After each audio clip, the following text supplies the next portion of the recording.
Hello viewers, welcome back to my channel. So আজকে আমি আপনাদের সাথে নতুন একটি সিরিজ নিয়ে এসেছি, বিগিনার সিরিজ।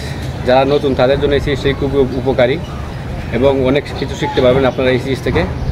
সো আমি আজকে আপনাদেরকে বলবো, আপনারা যারা নতুন জিমে ভর্তি হয়েছেন তারা অনেকেই জানে না যে কী করবো না করবো, জিমে গিয়ে কী এক্সারসাইজ করবো বা এক্সারসাইজের নাম কী করলে কী হয়, তা অনেকে আমরা জানি না। আমরা অনেকে ভিডিও ইউটিউব থেকে ইন্সপায়ার হই, ইউটিউবের মধ্যে বড় বড় বডি বিল্ডার আসছে তাদেরকে দেখে আমরা ইন্সপায়ার হয়ে জিমে গিয়ে ঠিক তাদের মতোই আমরা হেভি লিফট করি, তারপর তাদের মতোই আমরা হেভি ওয়ার্কআউট করার চেষ্টা করি। আর এতে অনেক সময় দেখা যাচ্ছে যে অনেক মানুষই ইনজুরি হয়, অনেক সমস্যা দেখা দেয়। সো আমরা ভুলেও তা করবো না। আপনারা নতুন তাই আপনাদের ধীরে ধীরে সব কিছু করতে হবে।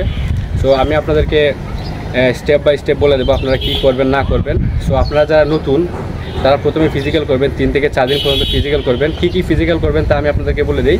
ফিজিক্যালের মধ্যে প্রথম নম্বর আছে আপনাদের পুশ আপ। আপনারা পুশ আপ করবেন 10টা করে 5টা করে 10টা করে 5টা করে এইরকম পুশ আপ করবেন। আপনারা প্রায় 100 পুশ আপ করবেন। তারপর সেকেন্ড ফিজিক্যাল এক্সারসাইজ আছে আপনাদের পুল আপ করবেন আপনারা হেল্প নিয়ে করবেন। পুল আপ অনেক হার্ড ওয়ার্কআউট। সো একজন রাখবেন সাথে হেল্প দিবে, সে হেল্প নিয়ে আপনারা 5টা 2টা করে সেম 100টা করবেন।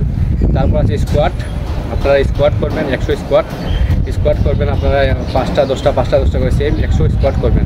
আপনারা এই 3টি এক্সারসাইজ আমি যেভাবে বলছি সেইভাবে আপনারা করবেন। যত সময় আপনাদের চলে যাক, আপনারা ওয়ার্কআউট ফিনিশ না করে বাসায় যাবেন না। তো আপনারা ট্রাই করবেন। প্রথমে আপনারা 3 থেকে 4 দিন আপনারা এই ফিজিক্যাল এক্সারসাইজ করবেন। তারপর দেন আপনারা ওয়েটে যাবেন এবং ওয়েটে গিয়ে কী এক্সারসাইজ করবেন না করবেন তা আমি আপনাদেরকে সেকেন্ড ভিডিওতে আপনাদেরকে বলে দেবো, ধাপে বলে দেবো সব কিছু। আপনারা তা ফলো করবেন এবং দেখবেন আপনারা ধীরে ধীরে সুস্থভাবে ভালো একটা বডি বানাতে পারবেন। সো ভিউয়ার্স, আজকে এই পর্যন্তই। আবারও দেখাবো আপনার সাথে নতুন একটি এপিসোড নিয়ে, নতুন একটি জিমের কন্টেন্ট নিয়ে। আল্লাহ হাফিজ।